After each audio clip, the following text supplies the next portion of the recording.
Assalamualaikum warahmatullahi wabarakatuh.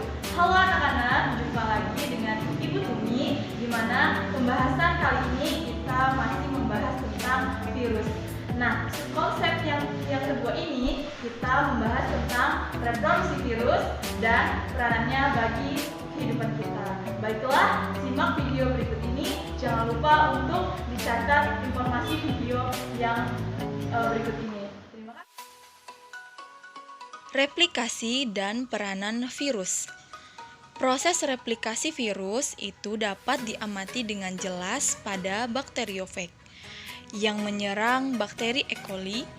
Namun, untuk virus yang menyerang manusia, hewan, dan tumbuhan itu memiliki cara replikasi yang hampir sama dengan bakteriofag, yaitu ada dua cara. Yang pertama, daur litik, dan yang kedua, daur lisogenik. Kita akan membahas terlebih dahulu untuk daur litik. Pada daur litik, kuncinya adalah virus itu akan menghancurkan hospes atau sel yang ditumpanginya setelah selesai melakukan replikasi. Jadi, kuncinya daur litik itu adalah lisis yang artinya pecah.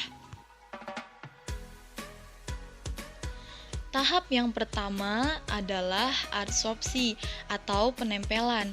Menempelnya virion pada sel inang dengan reseptor site yang dimiliki. Yang kedua yaitu penetrasi. Pada tahap ini ujung serabut ekor virus itu masuk dan menyatu dengan sel bakteri dan mengeluarkan enzim lisozim untuk melubangi dinding sel bakteri, sehingga melalui saluran ini bisa memasukkan materi genetiknya, yaitu berupa asam nukleat, baik itu DNA atau RNA ke sel bakteri.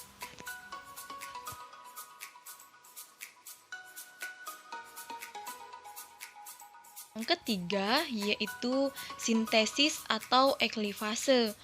Pada proses ini terjadi penghancuran DNA sel inang sehingga membuat sintesis DNA bakteri itu berhenti. Setelah proses ini berhasil, DNA bakteri akan diambil alih dan digantikan oleh DNA atau RNA virus sehingga virus mampu mengendalikan secara utuh kehidupan sel bakteri yang bertujuan untuk membuat salinan asam nukleat virus berupa DNA atau RNA virus yang membentuk komponen tubuh virus.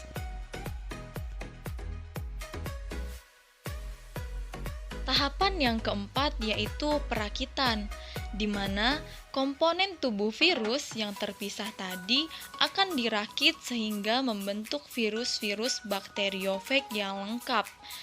Sehingga satu kali siklus litik ini bisa menghasilkan 100 sampai 200 virus bakteriofag. Tahapan yang terakhir yaitu lisis atau pecah. Peran enzim lisozim tidak hanya melubangi sel inang saja, tetapi juga membuat dinding sel itu mengalami pecah pada akhir fase reproduksi virus. Pecahnya dinding sel diikuti oleh pelepasan virus-virus baru yang telah siap melakukan reproduksi ulang dengan menemukan sel inang baru. Selanjutnya, di saat virus masuk ke dalam tubuh inang dan tidak dapat langsung dipecah, maka virus akan menggunakan daur lisogenik untuk berkembang biak, di mana daur lisogenik ini virus tidak dapat menghancurkan sel bakteri ataupun mengambil alih proses sintesis, tetapi menjadi bagian dari asam nukleat dari sel inang. Daur lisogenik. Tahapan yang pertama yaitu adsorpsi atau penempelan virus pada sel inang. Kemudian adanya tahap penetrasi, yaitu proses memasukkannya asam nukleat dari virus ke dalam sel inang. Tahap yang membedakan dengan daur litik adalah tahap penggabungan dan pembelahan.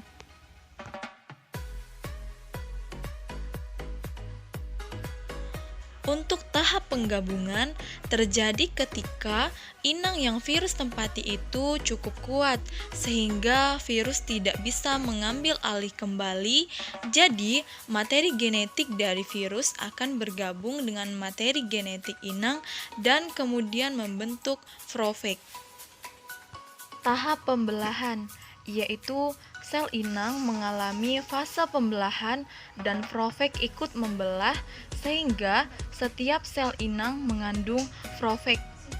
Sel inang kuat dan dalam kondisi yang menguntungkan, virus akan tetap berada dalam bentuk profag. Namun apabila sel inang itu lemah, maka virus akan langsung memisahkan diri, kemudian virus akan menghancurkan materi genetik inang dan mengambil alih kendali. Lalu proses yang terjadi yaitu sama dengan tahapan-tahapan pada daur litik, yaitu tahapan sintesis, perakitan, sampai ke lisis. Selanjutnya, kita akan membahas tentang peranan virus bagi kehidupan. Hampir semua virus merugikan bagi manusia karena bersifat parasit dan tentunya menyebabkan penyakit seperti hepatitis, AIDS, influenza, dan penyakit COVID-19 yang sedang menjadi wabah saat ini.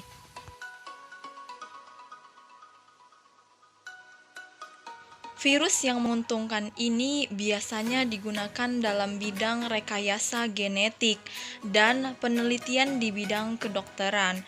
Contohnya, di dunia kedokteran, virus digunakan untuk menghasilkan produk seperti misalnya interferon. Jadi, interferon itu adalah protein yang dihasilkan oleh sel normal sehingga respon terhadap infeksi virus dapat mencegah replikasi virus pada sel inang.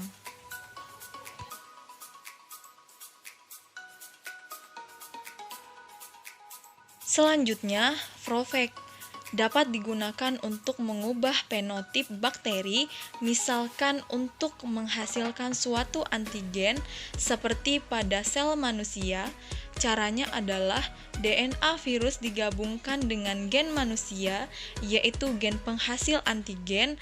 Gabungan gen tersebut disambungkan ke DNA bakteri sehingga bakteri itu memperoleh otomatis antigen yang kita inginkan akan didapatkan dengan jumlah yang banyak dan cepat.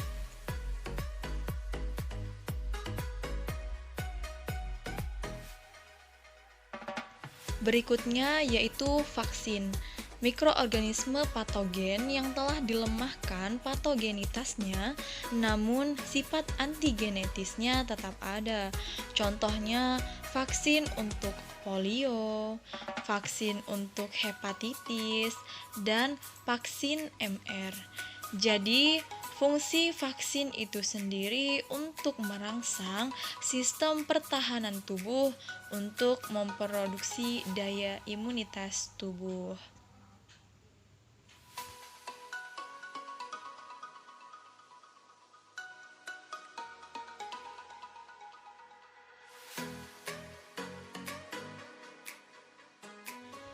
Oke, berikutnya kita akan membahas tentang peranan virus yang merugikan, di mana virus yang merugikan ini dapat menyerang tumbuhan. Yang pertama, virus yang menyerang tumbuhan yaitu virus TMV yang menyebabkan penyakit mozaik pada tanaman bakau.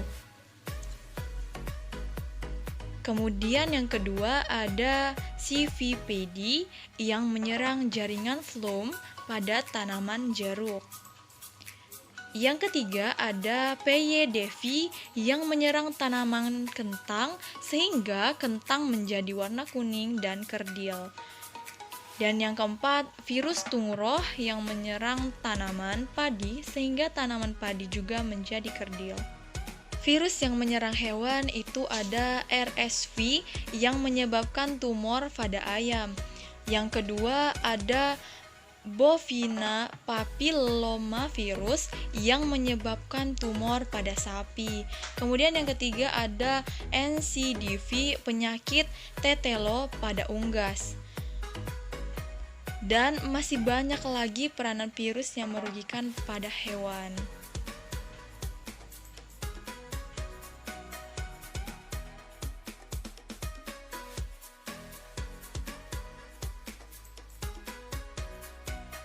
Virus yang menyerang manusia begitu banyak sekali. Contohnya ada influenza virus yang menyerang sistem pernafasan, ada HIV yang menyerang kekebalan tubuh, ada rhabdovirus yang menyerang sistem syaraf, ada H1N1 virus yaitu flu babi, ada rubella virus yaitu campak Jerman, dan kemudian ada coronavirus yang menyebabkan SARS yang menyerang sistem pernapasan. Dan masih banyak lagi bisa dipelajari dari tabel yang ada di gambar ini.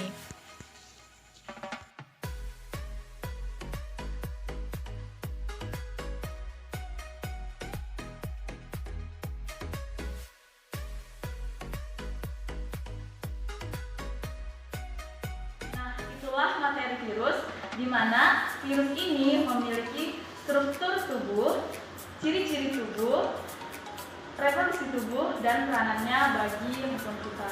Di mana virus ini memiliki peranan yang sangat merugikan bagi kita.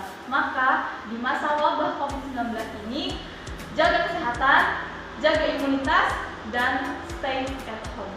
Terima kasih. Wassalamualaikum warahmatullahi wabarakatuh.